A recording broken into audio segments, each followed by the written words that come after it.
Hi guys, it's Kumod Kumar. मैं आपको Bihar police का प्रैक्टिस सेट नंबर 2 करा चुके थे। साथ में डिस्कशन करने का भी कोशिश करेंगे भाई। चलिए शुरू करते हैं। क्वेश्चन नंबर 1, उच्चतम न्यायालय का अभिलेख न्यायालय होने का उल्लेख भारतीय संविधान के किस अनुच्छेद में किया गया है? तो इसमें अनुच्छेद 129 में किया गया। ऑप्शन नंबर ए हो जाएगा मेरे दोस्त, ऑप्शन नंबर ए। चलिए अगला नंबर क्वेश्चन पूछेगा उच्चतम न्यायालय तो 129। ठीक ठीक है। चलिए क्वेश्चन नंबर 2, भारतीय संघ के पद का इसका डिस्कशन देख लेते हैं। क्या, चलिए डिस्कशन शुरू करते हैं। डिस्कशन कहता है अनुच्छेद 129 में उच्चतम न्यायालय का अभिलेख न्यायालय है। 215 अनुच्छेद 215 में उच्च न्यायालय का अभिलेख न्यायालय ही कहता है। अनुच्छेद 124 करता है उच्चतम न्यायालय की स्थापना एवं गठन करता है। अनुच्छेद 214 कहता है राज्यों के लिए उच्च न्यायालय होना चाहिए। चलिए दूसरा नंबर क्वेश्चन शुरू करते हैं। डिस्कशन नंबर 1 हो गया। दूसरा, भारतीय संघ एवं पदाधिकारियों को मिलने वाले वेतन और भत्ते, पेंशन आदि का उल्लेख। वेतन, भत्ते और पेंशन दूसरा अनुसूची 2 से वेतन 2 से वेतन 2। ट्रिक बाबू, दूसरी अनुसूची इसका देख लेते हैं बाबू। डिस्कशन, थोड़ा डिस्कशन निकाल दे। डिस्कशन, भारतीय संघ के पदाधिकारियों को मिलने वाले वेतन एवं तथा भत्ते आदि का उल्लेख भारतीय संविधान के दूसरी अनुसूची में की गई। कितने अनुसूची में? दूसरी अनुसूची में की। भारत में मूल संविधान के कुल संख्या 8 अनुसूचियाँ थे। अब वर्तमान में कितनी है बाबू? अभी 12 अनुसूचियाँ हो चुकी। चलिए 12 अनुसूचियाँ का डिस्कशन करते हैं।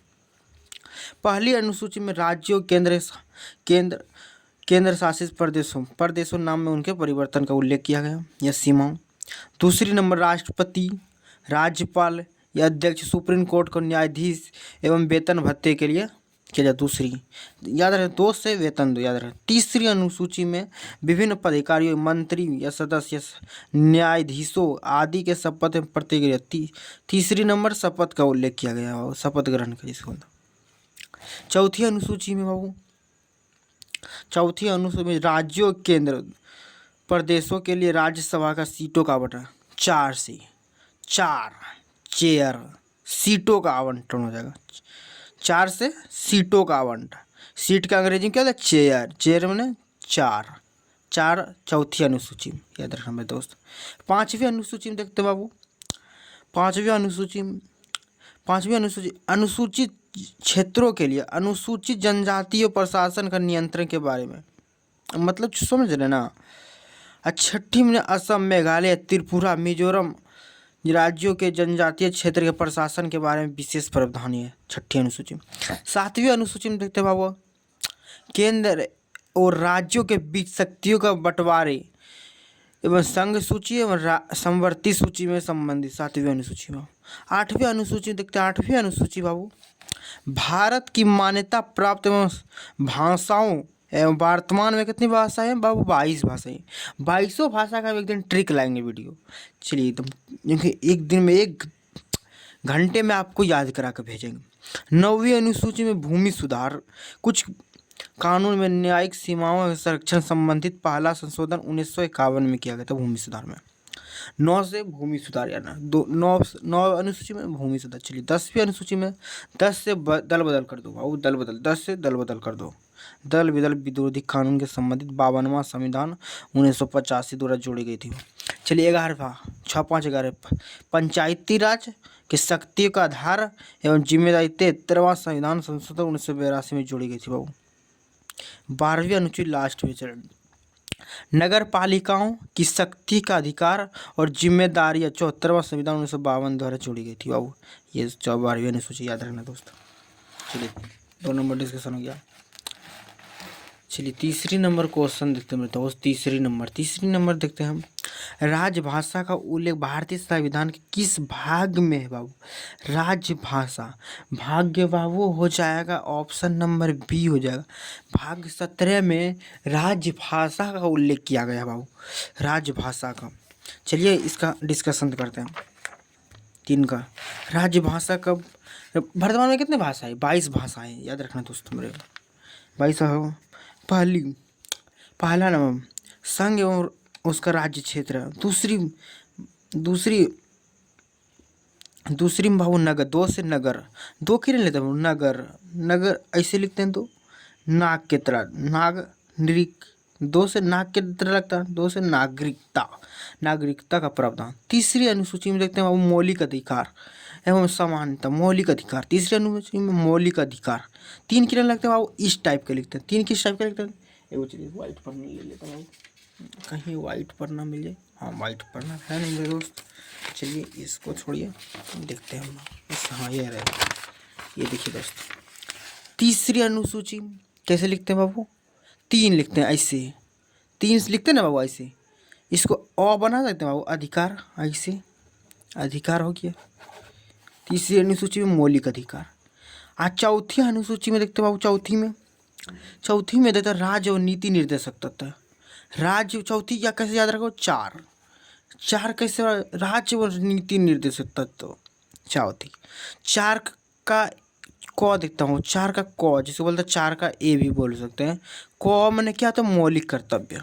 क से कर्तव्य याद रखना बस मेरे दोस्त। 4 का क हो गया। 5वां में संघ कार्यपालिका। और 6ठी में छोटा राज्य, राज्यपाल का मुख्यमंत्री विधानमंडल। चलिए इसमें दिया वो पंचायती राज 9वीं में। हाँ 9वीं का नागर पालिका है। 10वीं में दिया वो अनुसूचित जनजाति ST SC के लिए। 11वीं में संघ और राज्यों के बीच संबंध है। 6 5 11 होता है बाबू, 6 में जोड़ देना 5 11 स्ट्रिक है बाबू, संघ और राज्य क्षेत्र। 12 में वित्त संपत्ति, 12 इस टाइप का लिखते हैं बाबू। इसको सटा दो तो बी लगता है ना बाबू, बी। इसी के लिए बी से वित्त संपत्ति याद रखना, बी से इस टाइप का ट्रिक है हमारे पास। एक दिन ट्रिक का वीडियो लाना पड़ेगा हमको।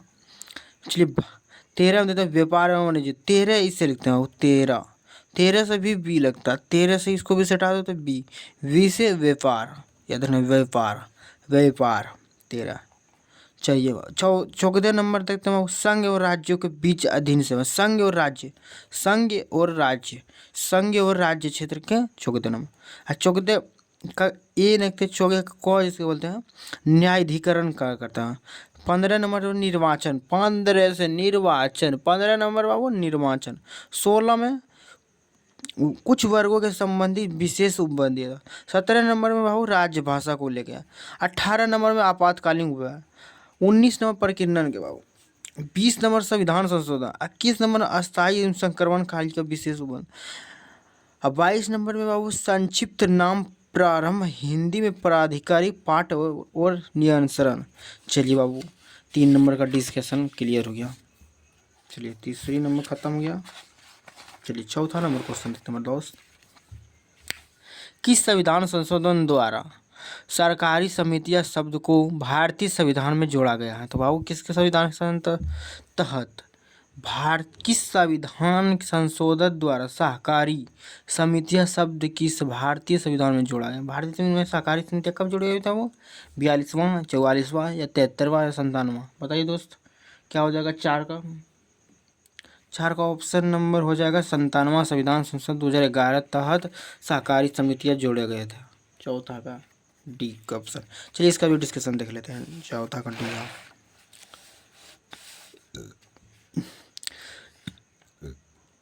इसमें जोड़ा गया था 74वां संविधान, 97वां संविधान संशोधन अन्य 2011 के तहत जुड़ा। भारतीय संविधान के 97वें संविधान 2011 3 प्रमुख प्रावधान निम्नलिखित है जिनका उद्देश्य सहकारी समितियों को संवैधानिक दर्जा एवं संरक्षण प्रदान करना था। क्या करना था? संवैधानिक दर्जा और संरक्षण प्रदान करना था बाबू इसका मुख्य। चलिए दूसरी पॉइंट देखते हैं। दूसरी पॉइंट कहता है सहकारी समितियां बनाने का मौलिक अधिकार अनुच्छेद 19 में इसे नागरिकों को संगम या संघ के साथ साथ सहकारी समितियां बनाने का एक मौलिक अधिकार प्रदान किया था। क्या प्रदान किया था? वो मौलिक अधिकार प्रदान किया। तीसरा पॉइंट देखते बाबू, क्या देख रहे हैं? तीसरा पॉइंट बाबू, राज्य की नीति निर्देशक तत्व को नया अनुच्छेद 43 का बी, इसने राज्य के नीति निर्देशक सिद्धांतों में एक नया अनुच्छेद 43 का बी जोड़ा गया, जिसमें राज्य की सहकारी समितियां एवं स्वैच्छिक गठन और स्वायत्त कामकाज, लोकतांत्रिक नियंत्रण और पेशेवर प्रबंधन का बढ़ावा देने की अपेक्षा की गई। बाबू तीसरा अनुसूची क्लियर। चलिए और डिस्कशन इतना और डिस्कशन इसको देख लेते हैं। संविधान में नया भाग 9 का बी, संविधान में सहकारी समितियां का शीर्षक एक नया भाग 9 का बी अनुच्छेद 243 ZH 243 ZT से जोड़ा गया। इस भाग में सहकारी समितियां का निगमन का चुनाव प्रबंधन का संबंधित विस्तृत प्रावधान है। ये भी क्लियर हो गया। चलिए बाबू, चलिए क्लियर हो गया। 4 नंबर का डिस्कशन बाबू क्लियर। 5वां नंबर, क्वेश्चन नंबर 5 बाबू, इस टाइप का लगता है बहुत समय लग जाएगा हमको अभी। चलते करते हैं, कोशिश करने वाले को कभी हार नहीं होते हैं। 5वीं नंबर क्वेश्चन देखते हैं मेरे दोस्त, मेरे यार, मेरे भाई। भारत के राष्ट्रपति महाभियोग कैसी प्रक्रिया है? बताइए दोस्त, कैसी प्रक्रिया है? 5 नंबर, अर्ध न्यायिक प्रक्रिया। क्या बाबू? अर्ध न्यायिक प्रक्रिया है बाबू। चलिए इसका क्वेश्चन 5 का डिस्कशन देख लेते हैं। 5 नंबर का डिस्कशन यहाँ है, अर्ध न्यायिक प्रक्रिया ना, दिख रहा भाई? अर्ध न्यायिक प्रक्रिया। चलिए, अर्ध न्यायिक प्रक्रिया, राष्ट्रपति पर महाभियोग एक अर्ध न्यायिक प्रक्रिया है जिनका वर्णन भारतीय संविधान के अनुच्छेद कितना में दिया बाबू? 61 में दिया गया है। क्या दिया गया? 61 में। भारतीय उल्लंघन एवं आधार पर उन्हें पद से हटाने के लिए संसद, लोकसभा तथा राज्यसभा के किसी भी सदन को महाभियोग की प्रक्रिया शुरू की जा सकती है, जिसमें दोनों सदनों का विशेष बहुमत 2/3 बहुमत प्रस्ताव पारित होना आवश्यक है। यह एक गंभीर संवैधानिक प्रक्रिया है जिसका उपयोग अभी तक भारत में किसी राष्ट्रपति पर नहीं किया गया। बाबू अभी तक कोई भी महाभियोग नहीं लाया गया। और जो लग भी जाता है कितने 6 महीना का, उपराष्ट्रपति को उसका पद चलाना पड़ता है, उसको चलाना पड़ता है। ये डिस्कशन क्लियर हो गया, कोई दिक्कत नहीं मेरे भाई। एक दिन कल लाएंगे भारतीय संविधान का निचोड़ वीडियो ना, कि भाई हो जाएगा तुम्हारा काम। तो चलिए 6 नंबर क्वेश्चन देखते हैं मेरे दोस्त। किस देश ने बड़े पैमाने पर सुरक्षा अभियान शुरू किया जिसे ऑपरेशन डेविल हंट कहा गया? ईरान, रूस या बांग्लादेश या इनमें से कोई नहीं? बताइए मेरे दोस्त। 6 का ऑप्शन नंबर सी हो जाएगा मेरे दोस्त। ऑप्शन नंबर सी क्या शुरू किया था? बांग्लादेश ने शुरू किया था। Option number C 6। चलिए 6 नंबर शुरू क्वेश्चन देखते हैं। 6 का डिस्कशन बाबू देख लेते हैं बाबू। 6 का क्वेश्चन डिस्कशन यहाँ है।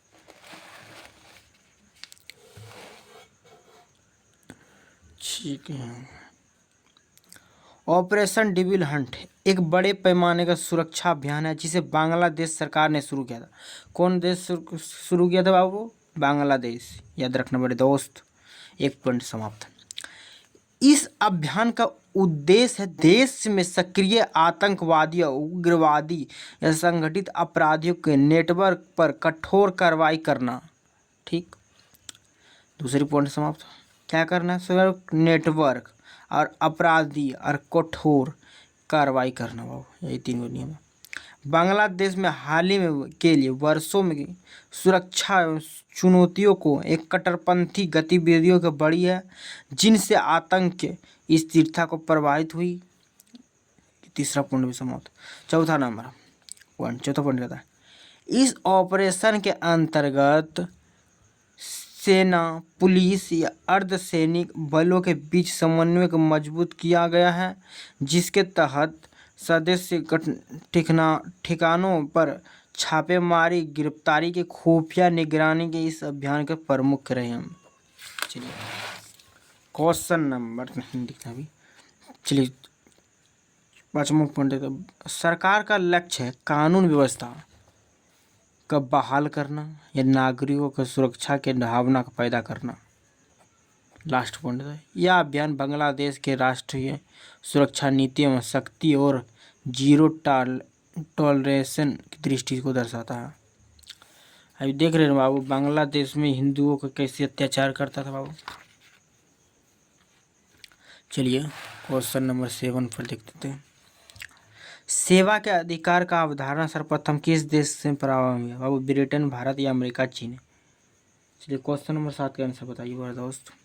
शुरू किया था बाबू ब्रिटेन से। कब शुरू किया था? ब्रिटेन से। सेवा का अधिकार का अवधारणा सर्वप्रथम किस देश से शुरू किए थे? ब्रिटेन से। चलिए इसका डिस्कशन देखते हैं। 7 नंबर का, सेवा के अधिकार का अवधारणा सर्वप्रथम ब्रिटेन में 1991 ईस्वी में प्रारंभ। कब प्रारंभ हुए?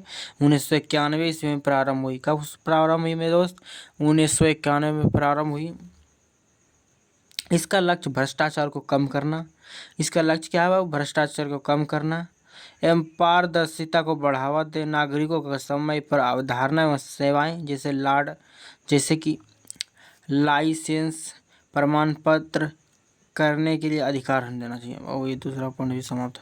तीसरा पॉइंट है, भारत में मध्य प्रदेश का पहला राज्य था जिसने 2010 में इसे लोक सेवा के गारंटी अधिनियम के रूप में लागू किया, जिसके बाद बिहार और अन्य राज्यों भी इसे अपनाया।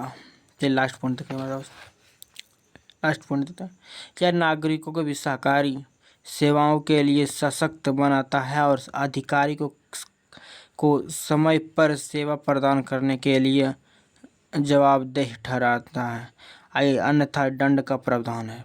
देखो इस समझो इसके बाद, यह नागरिकों को सरकारी या सेवाओं के लिए सशक्त बनाता है और अधिकारियों को समय पर सेवा प्रदान करने के लिए जवाबदेह ठहराना था। मतलब क्या समझ रहे हैं? अन्यथा इस दंड का प्रावधान हो सकता है। चलिए 8 नंबर बाबू, आगे 8 नंबर क्वेश्चन, लोकसभा के प्रथम अध्यक्ष कौन थे जिनके विरुद्ध अविश्वास प्रस्ताव पारित किया? जेबी मालवणकर थे। कौन थे बाबू? जेबी मालवणकर। ऑप्शन नंबर सी हो जाएगा मेरे दोस्त, ऑप्शन नंबर सी।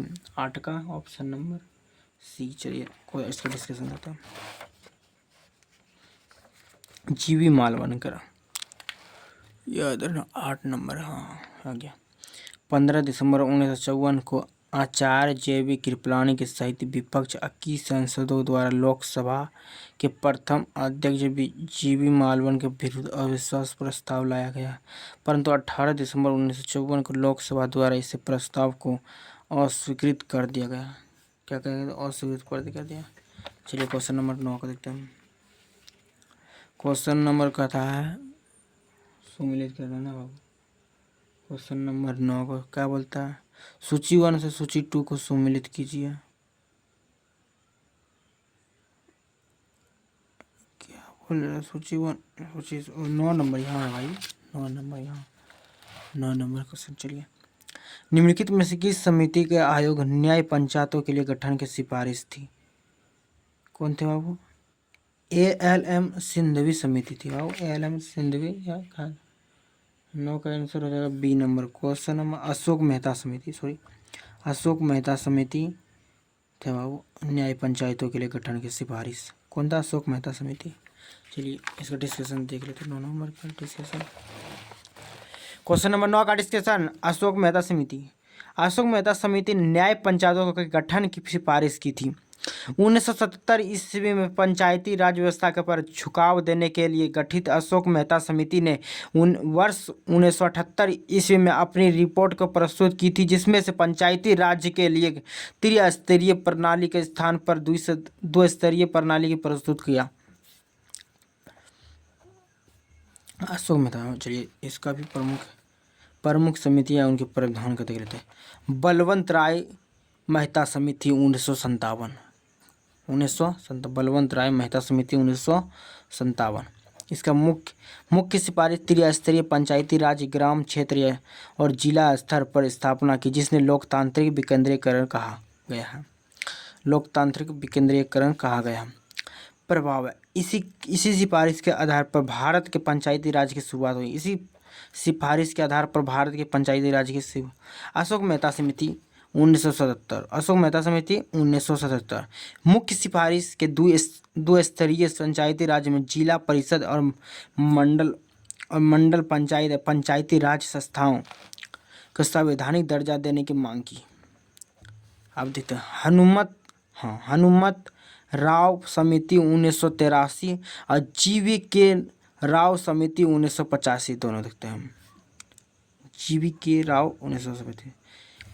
चलिए क्वेश्चन। मुख्य सिफारिश राव समिति जिला स्तर के योजना का मूल इकाई बनना और नियमित चुनाव की सिफारिश।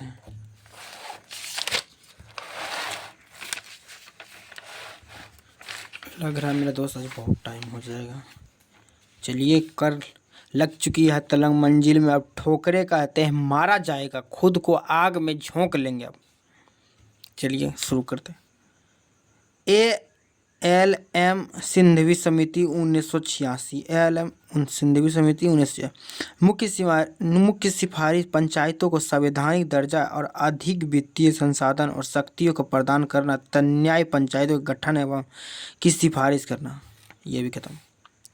PK थुक्कर समिति 1989।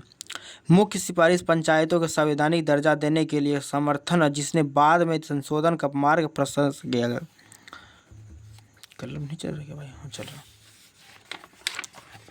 चलिए क्वेश्चन नंबर 10वां सुमिलित करना है। क्वेश्चन नंबर 10वां मंत्रिमंडल ब्रिटेन से, ये तो गलत 10 का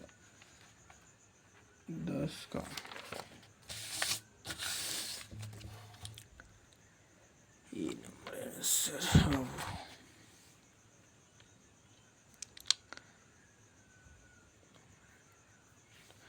क्वेश्चन नंबर 10। बाबू क्या बताएं, परेशानियां तो जिंदगी रहती है। सूची 1 सूची 2 से सम्मिलित कीजिए बाबू। मंत्रिमंडल की सरकार ब्रिटेन से, कहाँ से लिया गया? ब्रिटेन से। केंद्र राज्य संबंध कनाडा से। केंद्र राज्य संबंध कहाँ से लिए थे? कनाडा से। आपात उपवन जर्मनी से। मूल अधिकार अमेरिका से। 1 2 3 4 ए नंबर। चलिए सर्वप्रथम स्वराज शब्द का प्रयोग किसने किया था बाबू? दयानंद सरस्वती ने। चलिए इसका देख लेते डिस्कशन। 11 नंबर का डिस्कशन कहाँ चलिए? हाँ 11 नंबर डिस्कशन। 10 का बताइए दी बाबू। 11 नंबर डिस्कशन। चलिए 11 नंबर दिख रहा है भाई आप लोग का। स्वराज शब्द का सर्वप्रथम प्रयोग दयानंद सरस्वती ने 19वीं सदी में अंत में अपने लेखन के में किया था। कब किया था? 19वीं सदी अपने अंत में किया था। इन्हें भारत का मार्टिन लूथर भी कहा जाता है। दयानंद सरस्वती क्या कहा जाता है? भारत का मार्टिन लूथर भी कहा जाता है। 1875 ईस्वी में इसे सत्यार्थ प्रकाशन की रचना की, जिसने आर्य समाज के बाइबल भी कहा जाता है। क्या कहा जाता? आर्य समाज का बाइबल भी कहा जाता। स्वराज शब्द का राजनीतिक रूप से लोकप्रिय बनाने और कांग्रेस मंच से आधिकारिक तौर पर मांगने का श्रेय दादा भाई नौरोजी को जाता है, जिसने 1906 ईस्वी में कलकत्ता अधिवेशन में इसका प्रयोग किया था। कब किया गया था? कलकत्ता अधिवेशन में 1906 ईस्वी में प्रयोग किया था। बाल गंगाधर तिलक ने स्वराज मेरा जन्मसिद्ध अधिकार है और इसे लेकर रहूँगा नारा देकर इसे और अधिक प्रसिद्ध कर दिया। क्या कर दिया? स्वामी इस नारा देकर स्वामी दयानंद सरस्वती को और अधिक प्रसिद्ध कर दिया। चलिए 12 नंबर क्वेश्चन देखते हैं मेरे दोस्त, मेरे भाई, मेरे यार, सब कुछ तुम मेरे हो, बस पढ़ाई मेहनत से करो। सिंधु घाटी सभ्यता के दौरान अग्निकुंड का साक्ष्य किस स्थान पर मिला था? कालीबंगन से मिला था। कालीबंगन से। कालीबंगन कहाँ पड़ता? वो राजस्थान में पड़ता। कालीबंगन कहाँ पड़ता? राजस्थान में पड़ता। यहाँ पे क्या बोलते? कालीबंगन काले रंग की चूड़ियाँ मिली थी। यहाँ से अनेकों प्रकार के मिठान मिली थी। चलिए आगे देखते हैं। चलिए इसका डिस्कशन करते हैं। 12 नंबर का 12 का डिस्कशन। कालीबंगन कहाँ पड़ता है? राजस्थान में। किस जिले में? हनुमानगढ़ जिले में। जो कहाँ, किस नदी के किनारे? घग्गर नदी के किनारे। चलिए देखते हैं। कालीबंगन राजस्थान के हनुमान जिले में पड़ता है। और कहाँ पड़ता है? घग्गर नदी के किनारे पड़ता है। कालीबंगन की खोज कब किया था? 1953 इसमें। कौन किया था? आलमनंद घोष ने किया था। कौन किया था बाबू खोज इसका? आलमनंद घोष ने किया था। कालीबंगन यानी काले रंग की चूड़ियाँ। कालीबंगन का अर्थ होता है काले रंग की चूड़ियाँ। नंबर भाई, काले रंग की अर्थ होता है काले रंग की चूड़ियाँ होती है। इस उद्योग का अवशेष इस साक्ष्य में देखे जा सकते हैं। चलिए क्वेश्चन नंबर अधिक। हाथी से पैर की हड्डी कालीबंगन से ही मिलती है। हाथी के पैर की हड्डी काली। बीवी लाल एवं बीके थापर ने 1961 इसमें कालीबंगन के स्थल की खोज की थी। कभी 1961 में। चलिए ये भी डिस्कशन सब समाप्त हो गया। चलिए 13 नंबर के क्वेश्चन देखते। 13 नंबर, कठोपनिषद किस वेद का उपनिषद है बाबू? यजुर्वेद का उपनिषद है। कौन सी वेद क्या है? यजुर्वेद का, याद रखना। चलिए क्वेश्चन 13 का डिस्कशन देखते भाई। 13 का डिस्कशन भाई साथ में इस साइट पर यूट्यूब पर पहली बार मिलता होगा भाई डिस्कशन के साथ, इसलिए भाई इतना मेहनत कर रहे हैं, एक लाइक तो बनता है मेरे भाई। कठोपनिषद वेदनाक तथा ईशोपनिषद यजुर्वेद का उपनिषद है। यजुर्वेद का पुरोहित अधर्वायु भी कहा जाता है। धनुर्वेद का इसका उपदेश है। तो शतपथ में इसका ब्राह्मण का उल्लेख है। ठीक मेरे भाई।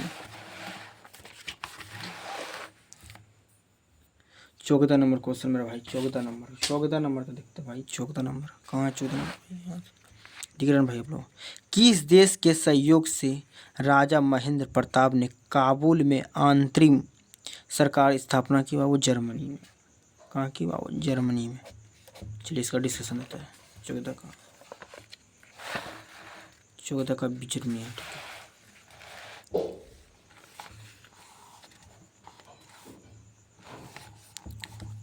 राजा महेंद्र प्रताप काबुल ने अंतरिम सरकार की स्थापना 1915 ईस्वी में जर्मनी और तुर्की जैसे देशों के सहयोग से की थी।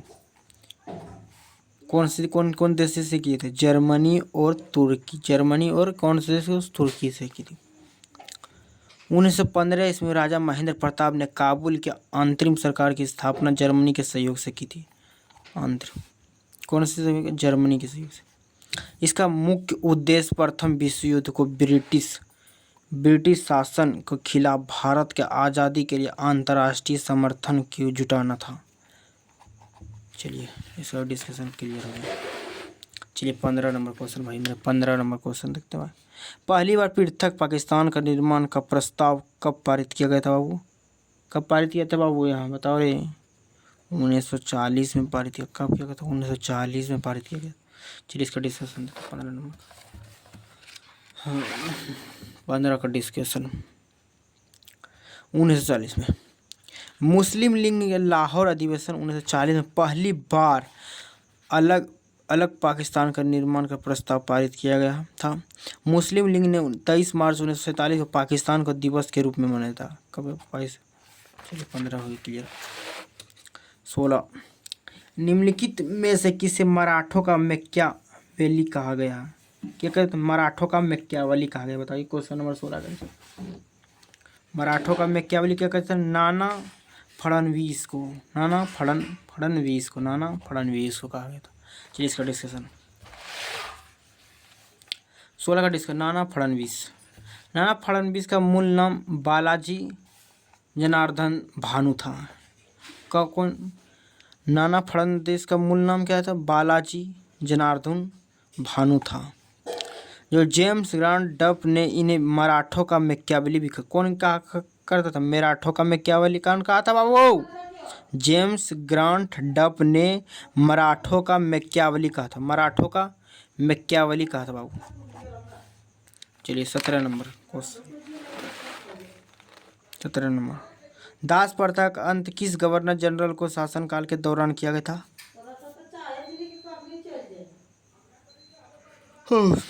चलिए लॉर्ड एलनबरो। दास प्रथा का अंत किस गवर्नर जनरल के शासनकाल के दौरान किया गया था? लॉर्ड एलनबरो को। चलिए 17 कर देते बाबू। डिस्कशन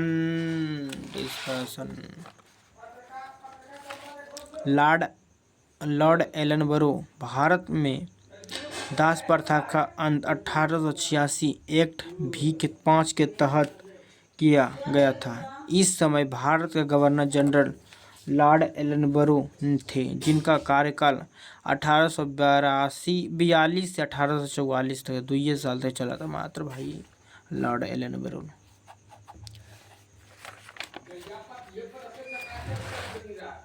चलिए क्वेश्चन उल्टा पढ़ना पड़ता है भाई, मेहनत के लिए लाइक सब्सक्राइब करना चाहिए। जलियांवाला बाग हत्याकांड के बाद किसने नाइट हुड की उपाधि लौटा दिया था बाबू? बताओ रे बाबू। रविन्द्रनाथ टैगोर ने लौटा दिया था। कौन लौटाया था? रविन्द्रनाथ टैगोर ने। चलिए इसका डिस्कशन देखते हैं। 18 का डिस्कशन रविन्द्रनाथ टैगोर। जलियांवाला बाग हत्याकांड कब हुआ था? 13 अप्रैल 1919 को। कहाँ हुआ था? अमृतसर जलियांवाला बाग नामक स्थान पर हुआ था। इस हत्याकांड में लगभग 1000 लोगों को मारे गए थे। कहाँ से मारे गए थे उसका भी हम आहत होकर रविन्द्रनाथ टैगोर ने इसे नाइट हुड की उपाधि लौटा दी थी। रविन्द्रनाथ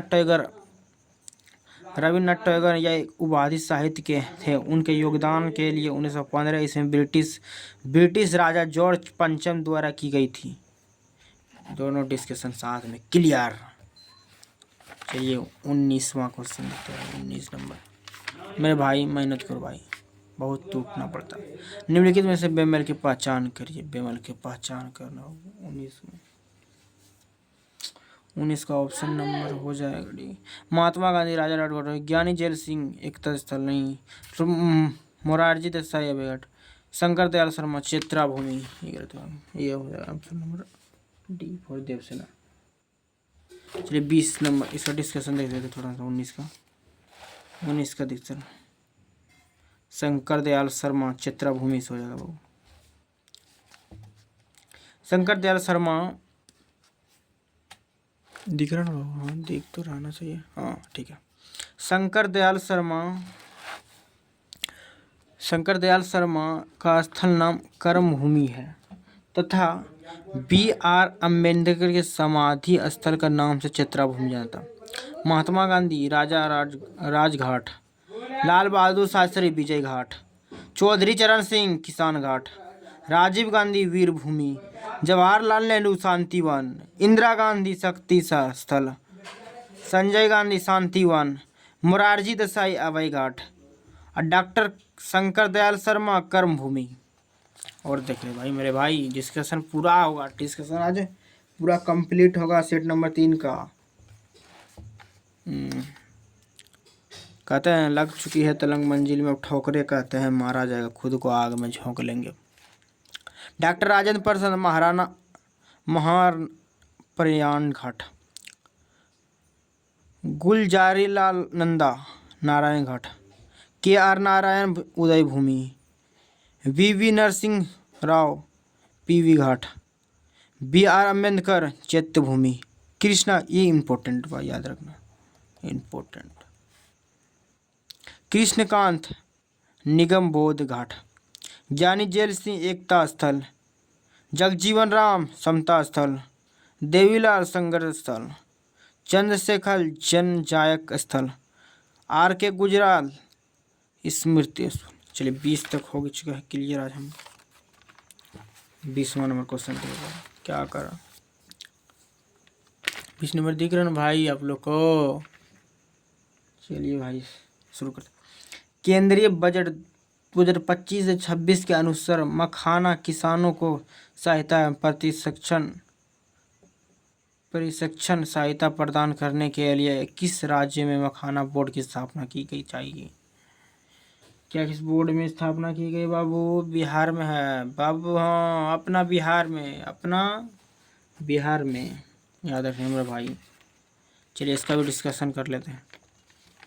20 का डिस्कशन दिख रहा ना बाबू? 20 का डिस्कशन आपको। केंद्रीय बजट 2025 से 26 मखाना किसानों का सहायता और प्रशिक्षण सहायता प्रदान करने के लिए बिहार राज्य में मखाना बोर्ड की स्थापना की घोषणा की गई है। इस बोर्ड के मुख्य उद्देश्य मखाना के उत्पादन के प्रसंस्करण, मूल्य एवं संवर्धन, विपणन के बेहतर बनाना और जिसमें से किसानों का आय बढ़े।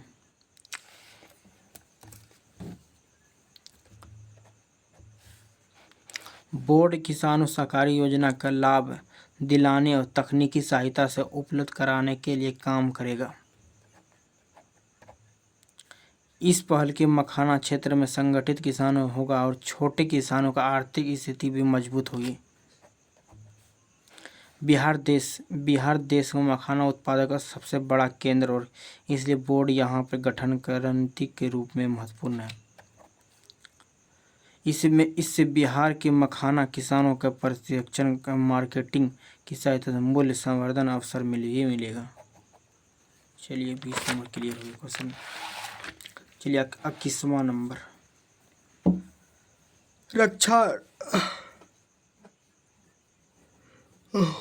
रक्षा अनुसंधान एवं विकास प्रयोगशाला और निम्न में से किस स्थान में रॉकेट घटकों के लिए भारत का सबसे बड़ी धातु 3D प्रिंटिंग मशीन का अनावरण किया था? IIT हैदराबाद।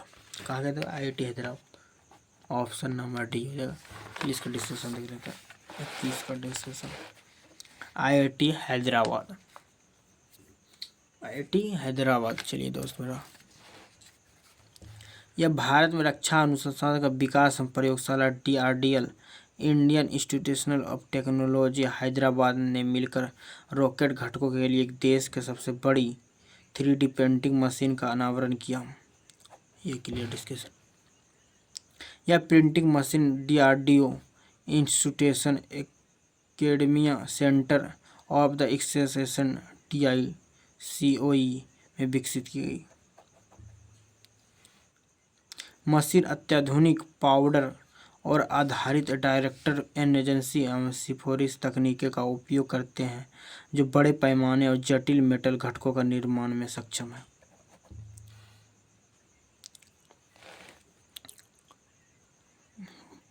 इसकी बिल्ड क्षमता लगभग 1 mm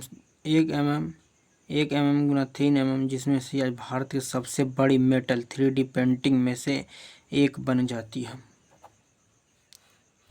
यह तकनीक से विशेष रूप से रॉकेट एवं अंतरिक्ष प्रणालियों के लिए भारी घटकों के लिए उपयोग है। इस पहल में से भारतीय रक्षा तथा अंतरिक्ष क्षेत्रों में एडवांस्ड मैन्युफैक्चरिंग क्षमता को मजबूती मिलेगी। यह एक महत्वपूर्ण कदम है जिससे स्वदेशी उत्पादन और आत्मनिर्भरता भारत की दिशा को बल मिलेगा। चलिए भाई 22 नंबर सीखते हैं भाई।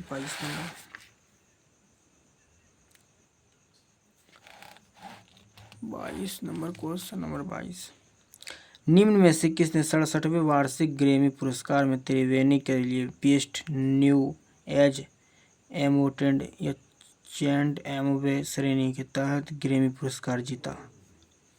चलिए 22 नंबर का ऑप्शन हो जाएगा बी नंबर भाई, चंद्रिका कृष्णमूर्ति टंडन। चंद्रिका कृष्णमूर्ति टंडन। इसका डिस्कशन था 22 का डिस्कशन कहाँ है? चंद्रिका कृष्णमूर्ति टंडन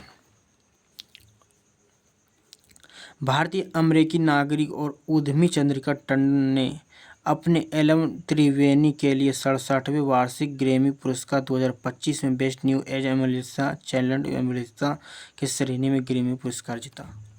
ठीक है, उन्होंने यह पुरस्कार दक्षिण अफ्रीकी बांसुरी वादक वाउटर एवं केलरमैन, जापानी सेलो वादक और इरू मत्सुमोतो के साथ साझा किया।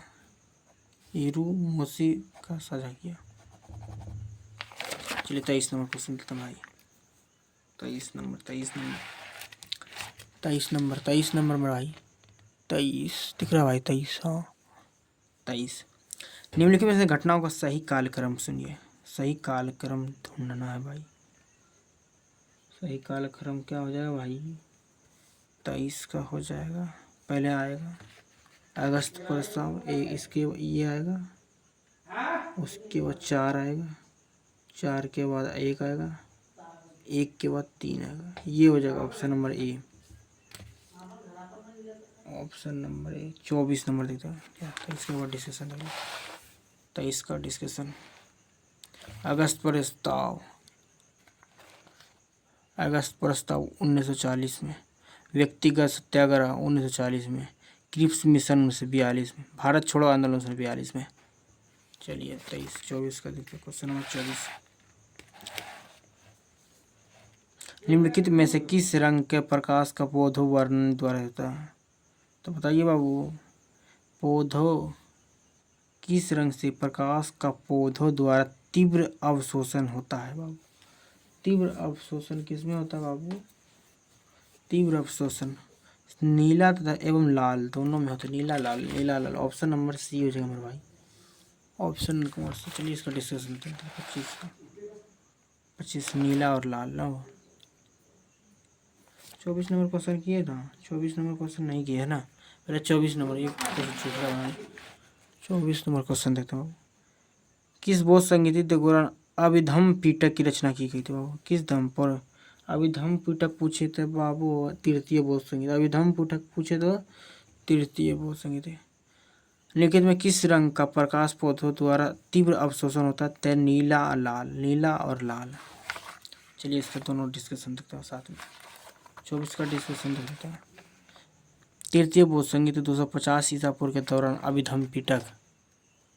अभिधम पिटक की रचना हुई, जिसमें बौद्ध दर्शन का उल्लेख किया। प्रथम बौद्ध संगीत का अजातशत्रु से किसके अजातशत्रु के कहा? कहाँ? अध्यक्ष कौन था? महाकाश्यप। द्वितीय बौद्ध संगीत कब हुआ था? 383 ईसा पूर्व में। किसके शासनकाल में हुआ? अशोक के शासनकाल में। अध्यक्ष कौन था? सवाकामी। तृतीय बौद्ध संगीत 250 ईसा, किसके शासन? अशोक के शासन का। अशोक के समय महान हुआ पता है ना वो तो? अशोक हुआ वो 269 ईसा पूर्व में से हुआ था। अशोक 269 ईसा पूर्व में महान हुआ था और 261 ईस्वी में कलिंग पर आक्रमण कर तोसली राजधानी बना लिया। इसी तारीख को पूछ लें। इसका अध्यक्ष का मोगली पुत्र। चतुर्थ अभी तो 72 ईस्वी पूर्व कनिष्क के शासनकाल में होता। अश्वमेध अध्यक्ष था। 25 नंबर नीला एवं लाल। पौधों में क्लोरोफिल नामक एक वर्णक पाया जाता है। जो क्लोरोफिल का रंग हरा होता है, जो परंतु यह सूर्य विद्युत चुंबकीय स्पेक्ट्रम में लाल एवं नीला रंग तेजी का अवशोषित करता है। चलिए 26 नंबर क्वेश्चन देखते हैं भाई। 26 नंबर, गन मेटल किसका मिश्र धातु बाबू? गन मेटल किसका था मिश्र धातु बाबू? गन मेटल किसका मिश्र धातु बाबू? कॉपर, सिलिकॉन एंड जिंक जैसा। ये ऑप्शन नंबर ए। चलिए इसका डिस्कशन करते हैं 26 का। 26 नंबर का डिस्कशन।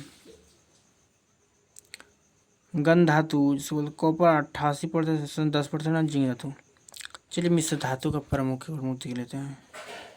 पीतल में कितना हो जाता है? पीतल में क्या क्या पाया जाता है? तांबा से बनता है पीतल और जस्ता से। तांबा कितना रहता है पीतल में? 70%। और जस्ता कितना रहता है? 30%। चलिए कांसा की बात कर लेते हैं। कांसा क्या कहता है? कांसा में तांबा रहता है 90%, कांसा में 90% कॉपर रहता है और टीन रहता 10%। जर्मनी में जर्मन सिल्वर में तांबा कितना रहता है? 60%। जस्ता कितना रहता है? 20%। निकेल कितना रहता है? 20%। स्टेनलेस में कितना रहता है? लोहा, क्रोमियम और निकेल का मुख्य व्यय। सोल्डर में रहता है टीन और शीशा 67% और 33% रहता है। रोड गोल्ड में रहता तांबा 90%। एल्यूमिनियम कितना रहता है? 10%। गन मेटल में कॉपर रहता है और जस्ता और टीन ये 88% रहता है और कॉपर रहता है 2% और 10% ये रहता है बाबू। टाइप मेंटल में शीशा कितना रहता है बाबू? पीबी। और एंटीमनी एसबी और टीन एसएन ये 60% रहता है। थी बाबू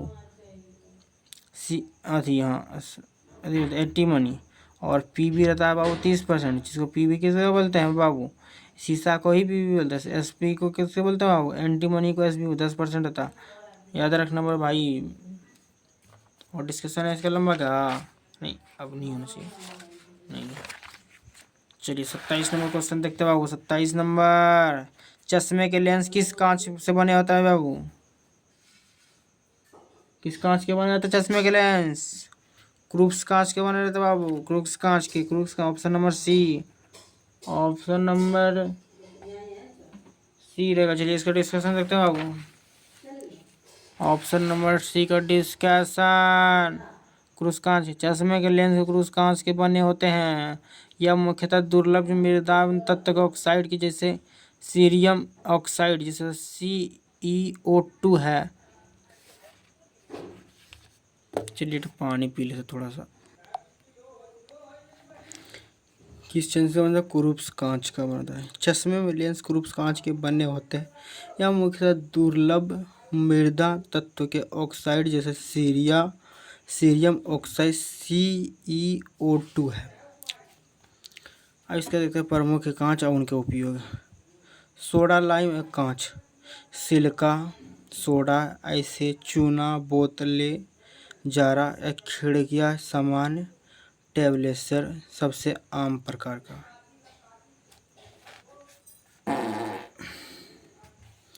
पायरेक्स बेरोसिस सिलिका बेरोसिस ऑक्साइड या प्रयोगशाला का उपकरण, बीकर या प्लास्टिक या ओवन बर्तन का उच्च ताप प्रतिरोधी है। फ्लिंट कांच का उपयोग लेड, सिलिकेट या पोटेशियम, सोडियम, दूरबीन या माइक्रोस्कोप, कैमरे, प्रिज्म, महंगे क्रिस्टल उच्च अपवर्तनांक में किया था। क्राउन का कांच का उपयोग क्या किया जाता है? देखिए क्राउन कांच है सोडा लाइम, सिलिका, चश्मे के लेंस, ऑप्टिकल उपकरण अच्छी स्पष्टता के था। क्रूस कांच सीरियम ऑक्साइड, धूप के चश्मे, लेंस, UV के किरणों सुरक्षित है। क्वार्ट्ज कांच शुद्ध सिलिका, UV लेंस, उच्च तापमान वाले लैंप का उपयोग, अत्यधिक ताप और UV में प्रतिरोध। टेबलेट्स कांच सामान्य कांच का उपचारित रूप से सुरक्षा, खिड़कियां, दरवाजे या ऑटोमोबाइल या विंड शील्ड अत्यधिक मजबूत छोटे टुकड़े में टूटता। लेपिड कोटरेज सामान्य कांच पर कोटिंग या इंसुलेटर, खिड़की या ऊर्जा कुशल कांच ऊष्मा UV का नियंत्रण करता। एसिड या अंश कांच पर रासायनिक नक्शेदारी या बाथरूम की खिड़कियां या सोवर दरवाजे जैसे सजावटी विभाजन या गोपनीयता। ये हो गया 27 नंबर डिस्कशन क्लियर। चलिए 28 नंबर देखते हैं। Question number 28। क्वेश्चन नंबर 28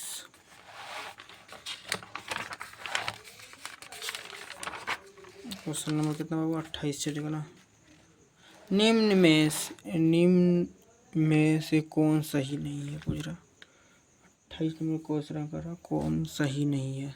आर्द्रता बढ़ने से वायु में ध्वनि का वेग कम हो जाता है, ये गलत है। उसके बाद सब सही है ना, ये सही है, ये गलत है। ऑप्शन नंबर सी आंसर हो जाएगा। आर्द्रता बढ़ने के से वायु में ध्वनि का वेग कम हो जाता है, ये गलत बात है, ये गलत है। चलिए 28 नंबर का डिस्कशन देखते हैं। क्वेश्चन नंबर 28 का डिस्कशन है आर्द्रता बढ़ने से वायु में ध्वनि का वेग कम हो जाता है। आर्द्रता वायु का घनत्व शुष्क वायु से कम होता है, इसलिए ध्वनि की चल अर्धवायु में अधिक है। चलिए 29 नंबर क्वेश्चन देखते हैं। 29 नंबर प्रत्यावर्ती धारा को दिष्ट धारा में परिवर्तित करने के लिए क्या प्रयुक्त होता है? क्या करता है? रेक्टिफायर का प्रयोग किया था। कौन सी प्रयोग किया था? रेक्टिफायर। 29 का बी हो जाएगा आंसर, रेक्टिफायर। इसका डिस्कशन होता है।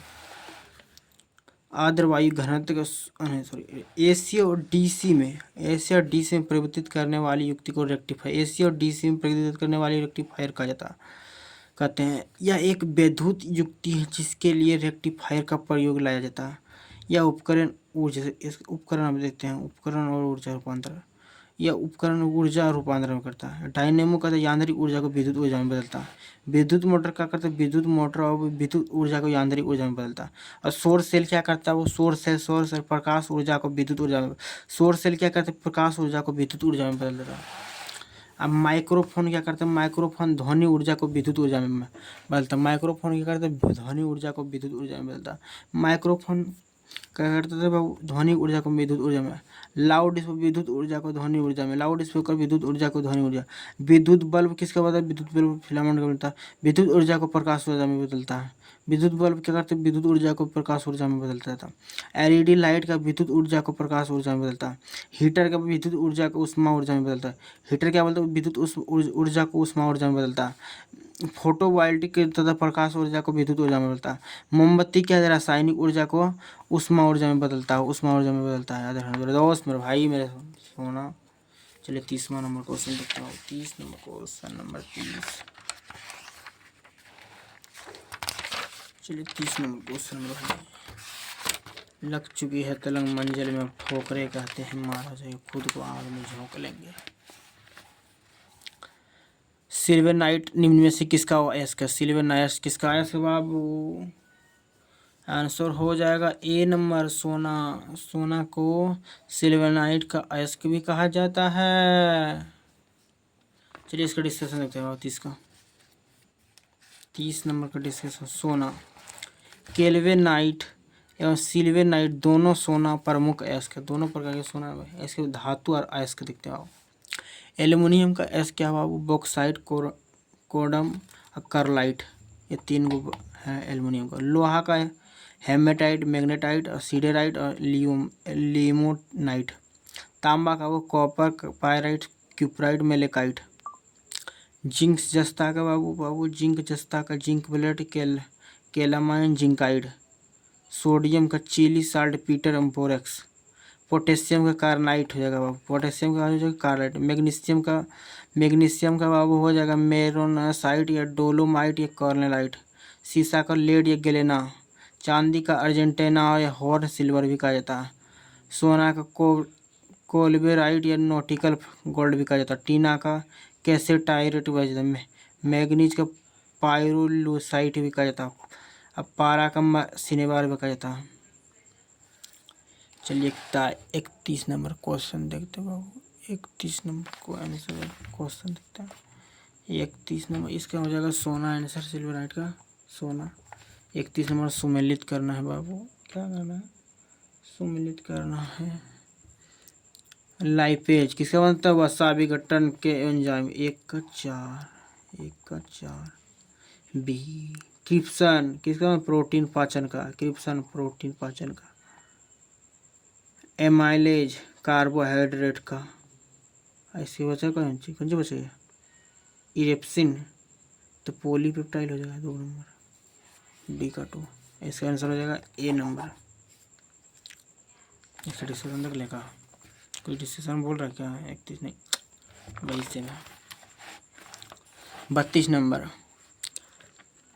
किस उत्प्रेरक का उपस्थिति में खाद्य वनस्पति तेल वसा में परिवर्तित किए जाते हैं बाबू, बताइए। 32 का आंसर, 32 का ऑप्शन नंबर बी हो जाएगा, निकेल। 32 का बी, निकेल। निकेल बाबू, निकेल। 32 का बी, निकेल। किस उत्प्रेरक के उपस्थिति में खाद्य वनस्पति वसा को परिवर्तित किया जाता है, निकेल में। चलिए 32 का आंसर आगे देखते हैं। निकेल एक उत्प्रेरक उपस्थित तेलों को हाइड्रोजनीकरण द्वारा खाद्य वनस्पति तेल वसा में परिवर्तित किया जाता है। H2S जब हाइड्रोजन में। 33 नंबर क्वेश्चन देते हैं। निम्नलिखित में से किसमें हाइड्रोजन बंध नहीं पाया जाता बाबू, किसमें नहीं पाया जाता बाबू, हाइड्रोजन बंध नहीं पाया जाता। H2S में हाइड्रोजन बंध नहीं पाया जाता। H2S में हाइड्रोजन बंध नहीं पाया जाता है। चलिए इसका डिस्कशन देते हैं। 33 H2S में हाइड्रोजन बंध नहीं पाया जाता जब हाइड्रोजन अत्यधिक विद्युत ऋणात्मक तत्वों जैसे कि क्लोरीन, ऑक्सीजन, नाइट्रोजन अभिक्रिया करता है तो इसके यौगिक के बीच एक आंतरिक बंधन का निर्माण होता है जिसे हाइड्रोजन बंधन कहा जाता है। जैसे FH, HF, H2O, NH, या HCN हाइड्रोजन बंधन में पाया जाता है। H2HCl आदि में हाइड्रोजन बंधन विद्यमान नहीं होता है। याद रखना भाई। 33 नंबर हो गया, खत्म। 33 हो गया, खत्म। लूनर कास्टिक के नाम से जाना जाता है। लूनर कास्टिक किसके नाम से जाना जाता है?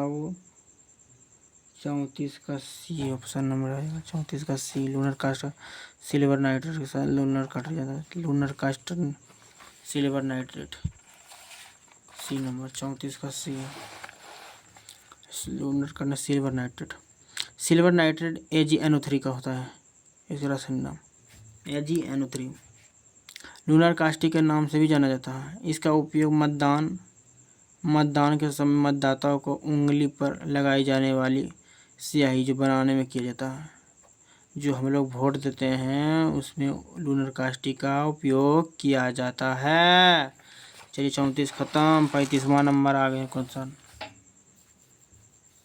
35 नंबर क्वेश्चन मेरे भाई मेरे दोस्त, केंद्रीय मंत्रिमंडल ने राष्ट्रीय सफाई कर्मचारी आयोग के कार्यकाल कब तक बढ़ाने का मंजूरी दे दी? कब तक बढ़ाने की मंजूरी दे दी तो मेरे भाई?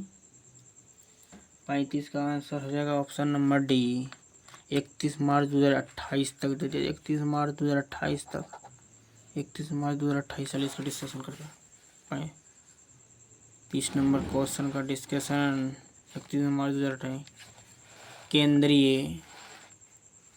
केंद्रीय मंत्रिमंडल ने राष्ट्रीय सफाई कर्मचारी आयोग के कर्मचारी को बढ़ाने के लिए मंजूरी दी। यह आयोग सफाई कर्मचारी के अधिकारों का कल्याण और सामाजिक सुरक्षा जुड़े एक मामलों के निगरानी करता। यह सरकार इसके कार्यकाल को विस्तार के आवश्यक मानते हुए निर्णय लिया। नए निर्णय के अनुसार आयोग का कार्यकाल 31 मार्च 2028 तक बढ़ा दिया। कब के बाद 31 मार्च 2028 तक बढ़ा दिया। ठीक है। इसका उद्देश्य सफाई कर्मचारियों से संबंधित नीतियां प्रभावी क्रियान्वयन सुनिश्चित करना। चलिए 36 नंबर आंसर देखो। 36 नंबर क्वेश्चन मेरे भाई क्वेश्चन 36 नंबर, किस रासायनिक यौगिक को कांच में मिला देने पर कांच का रंग गहरा नीला हो जाता? कांच का गहरा नीला रंग हो जाता है। चलिए 36 का ऑप्शन नंबर बी हो जाएगा बाबू। कोबाल्ट ऑक्साइड का गहरा नीला हो जाता है बाबू, गहरा नीला हो जाता है बाबू कोबाल्ट ऑक्साइड 36 का बी हो जाएगा। कांच में कोबाल्ट ऑक्साइड को मिलाने पर उसका रंग गहरा नीला हो जाता है। क्या हो जाता है? गहरा और नीला। कोबाल्ट में गहरा और नीला हो जाता है। कैसे में कौन चीज़ मिलाने पर? कोबाल्ट ऑक्साइड मिलाने पर गहरा नीला हो जाता है, क्योंकि यह एक शक्तिशाली रंगीन पदार्थ है। यह बहुत ही कम मात्रा में भी गहरा नीला रंग कर देता है, जैसे को बोतल बंद पानी में जार में देखा जाता है। कोबाल्ट ऑक्साइड का कांच को गहरा नीला कर देता है। यह अन्य धातु ऑक्साइड जैसे विभिन्न धातुओं में ऑक्साइड कांच का अलग अलग रंग देते हैं, जैसे कॉपर ऑक्साइड, तांबा ऑक्साइड और फिरोज नीला रंग देता है, जिसके क्रोमियम गहरा रंग देता है। उसके उपयोग कोबाल्ट ऑक्साइड का उपयोग नीले कांच जैसे कि बोतल या सजावटी वस्तुएं बनाने में किया जाता है। चलिए 37 नंबर क्वेश्चन देते हैं भाई। 37 नंबर, भारत ने 2024 के लिए भ्रष्टाचार धारणा सूचकांक में 180 देशों से 96वां स्थान प्राप्त किया, जिसे निम्न में से कौन सा रैंकिंग्स पर शीर्ष पर? डेनमार्क हो जाएगा, न्यूजीलैंड हो जाएगा, या तो ऑस्ट्रेलिया या फिनलैंड। चलिए 37 का आंसर दीजिए मेरे भाई मेरे दोस्त। इसका आंसर हो जाएगा डेनमार्क, ए नंबर ऑप्शन। 37 का डिस्कशन करते हैं। 37 का डिस्कशन डेनमार्क। भ्रष्टाचार को सूचकांक CPI 2024 ने भारत ने 180 देशों से 96वां संस्करण प्राप्त किया, 96वां स्थान प्राप्त किया। यह सूचकांक सार्वजनिक श्रेष्ठों में भ्रष्टाचार की धारणा के लिए भ्रष्ट आधार पर देश में रैंकिंग करता। 2024 की रैंकिंग में डेनमार्क शीर्ष स्थान पर रहा। डेनमार्क ने अपनी मजबूती संस्थापक पारदर्शिता व सुशासन के लिए जाना जाता है। चलिए चारों खत्म। 38 नंबर क्वेश्चन देखते हैं। 38 नंबर क्वेश्चन देखते हैं मेरे भाई। निम्न में से कौन सा कोशिकांग जंतु का कोशिकांग में पाई जाता है बाबू? राजधानी नहीं पाया था। ऑप्शन नंबर सी। 38 का देखते हैं डिस्कशन। राजधानी जंतु कोशिका या तो अनुपस्थित होती है या बहुत ही छोटी एवं अस्थायी होती है, जबकि पादप कोशिकाओं में बड़ी केंद्रीय राजधानी होती है। पादप कोशिकाओं में कहा तो बड़ी केंद्रीय राजधानी होती है, बड़ी केंद्रीय राजधानी होती है।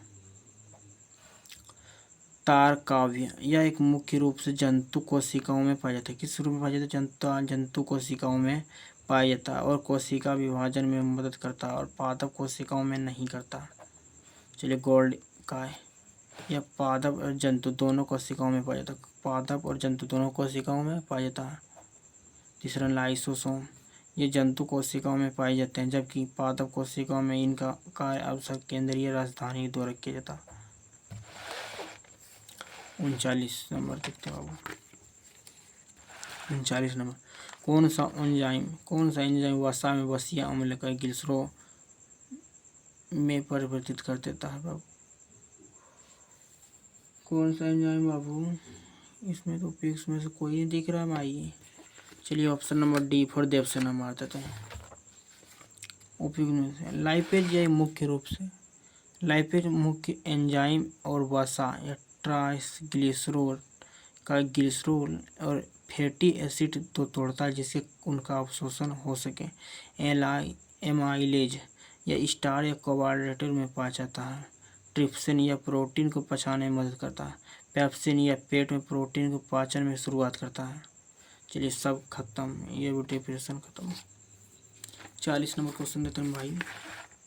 40 कॉकरोच में हृदय की कोशिकाओं की संख्या बताइए। कॉकरोच में हृदय कोशिकाओं की संख्या कितने हैं तो बाबू? ऑप्शन नंबर डी फॉर देव से ना हो जाएगा 13। कॉकरोच में 13 हृदय संख्या भाई, गजब 13। ऑप्शन नंबर डी फॉर देव से ना। कॉकरोच का हृदय नालिकाएं कार हो एवं बहुकोश कक्षीय होता है। इसमें 13 अलग अलग कक्ष होते हैं जिसमें हीमोफिलिया रक्त को आगे और पंप कर देता है।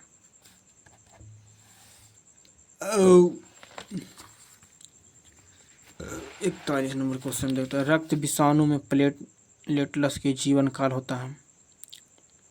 कितना तक जीवन काल होता है बाबू? 41 नंबर का आंसर हो जाएगा D B for B ball. 3 से 5 दिन तक होता है जीवन काल। चलिए इसका डिस्कशन देखते हैं। 41 का 3 से 5। ब्लड प्लेटलेट्स का जीवन काल 3 से 5 दिन का होता है। यह रक्त का गाढ़ा बनाते हैं, रक्त को जमने में मदद करते हैं और इसकी औसत संख्या 250 लाख से 3 लाख मिलीमीटर तक होती है। चलिए 42 नंबर क्वेश्चन देखते हैं। 42 नंबर क्वेश्चन, निम्नलिखित में से कौन सा एक कोशिकीय जीव नहीं है? क्या बोल रहा है? एक कोशिकीय जीव नहीं है बोल रहा। कोशिकीय जीव नहीं है तो कवक ना।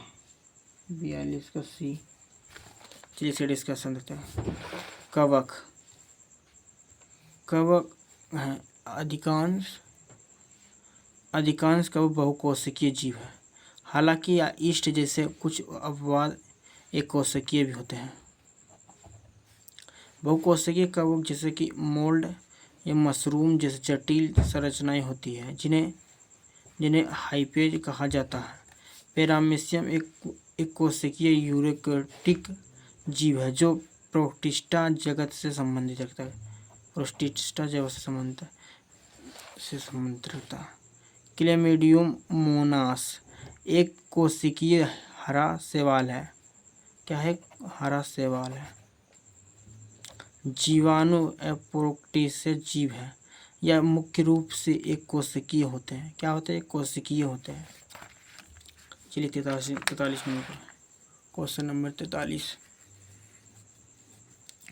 क्वेश्चन नंबर, निम्न में से किस रुधिर वर्ग के कोई भी एंटीबायोटिक नहीं पाया जाता? ऑप्शन नंबर ए कोई भी एंटीबायोटिक ए बी पॉजिटिव में वैध है। ए बी हम लोग का भी, मेरा भी ए जी पॉजिटिव है, ये है। चलिए इसका डिस्कशन देते हैं। जिसको रक्त सर्वगाही कहा जाता है ए बी पॉजिटिव को। 43 रक्त वर्ग ए बी पॉजिटिव में ए और बी दोनों एंटीजन होते हैं, लेकिन प्लाज्मा में कोई भी एंटीबायोटिक नहीं पाई जाती है, इसलिए इसे सार्वभौमिक प्राप्तकर्ता भी कहा जाता है। ठीक है बाबू। दूसरी नंबर, रक्त समूह ए एंटीजन था, ए और बी एंटीबॉडी होता है। रक्त समूह बी एंटीबॉडी बी और एंटी ए बॉडी होता है। रक्त ए बी एंटीबॉडी ए भी, लेकिन कोई भी एंटीबॉडी नहीं है। रक्त ओ को क्या बोलते हैं, सर्वग्राही। ए को सबको जितना भी ओ पॉजिटिव है वो सबको दान कर सकता है अपना रक्त, याद रखना। ओ कोई ही एंटीजन नहीं है, लेकिन इसमें एंटीबॉडी ए और एंटीबॉडी बी दोनों है। चलिए 44 नंबर क्वेश्चन देते हैं मेरे भाई। 44 नंबर क्वेश्चन, पोलग्राहा रोग किस विटामिन की कमी के कारण होता है? पोलग्राहा रोग विटामिन किस कमी का होता है? Option number D 4 option number 2, niacin का कमी के कारण होता है।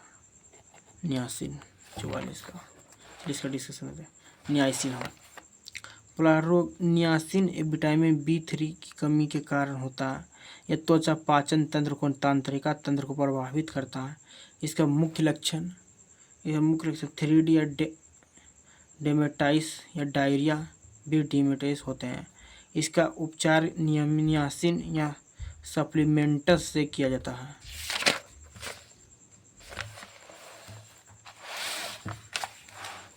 नियासिन विटामिन B3 एक शरीर कोशिकाओं का सही कामकाज है के लिए महत्वपूर्ण है। इसकी कमी से पोलग्राहा होता है, जिसके त्वचा पर लाल चकत्ते, दस्त और मानसिक समस्या डेमेंशिया हो सकती है। थायमिन विटामिन B3 इसकी कमी से बेरी रोग होता है। राइबोप्लाविन B2 इसकी कमी से मुंह के छाले या त्वचा का विकार हो सकते हैं। कैल्सिफेरॉल विटामिन D इसकी कमी से रिकेटस या ऑस्टियोमेलेसिस होता है। चलिए 45 नंबर क्वेश्चन देते हैं भाई। यदि पृथ्वी के वर्तमान में घूर्णन गति बढ़ा दी जाए तो विषुवत रेखा पर गुरुत्वीय त्वरण का मान बताइए। विषुवत रेखा का गुरुत्वीय त्वरण का मान क्या हो जाएगा? 45 का आंसर हो जाएगा ए, घट जाएगा ना। हाँ, घट जाएगा 45 का। चलिए डिस्कशन देखते हैं। 45 नंबर डिस्कशन घट जाएगा। यदि पृथ्वी की घूर्णन गति बढ़ा दी जाए तो विषुवत रेखा पर गुरुत्वीय त्वरण का जी का मान घट जाएगा, क्योंकि यह अब केंद्रीय बल के बढ़ जाएगी। इसका गुरुत्वाकर्षण के विपरीत दिशा में कार्य करेगा, जिससे प्रभावित गुरुत्वीय त्वरण का मान कम हो जाएगा। चलिए 46 नंबर क्वेश्चन देखते हैं। फटाफट करेंगे क्वेश्चन, बहुत लेट हो रहा, रात काफ़ी हो चुका। अमरबेल निम्नलिखित में से किसका उदाहरण? अमरबेल निम्नलिखित में किसका उदाहरण बाबू? 46 का ऑप्शन हो जाएगा D4 देवसेना ना।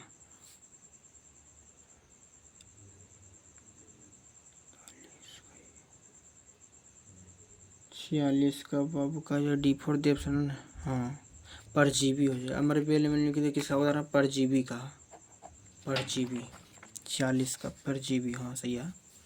अरे हमारा टारगेट ही अलग है।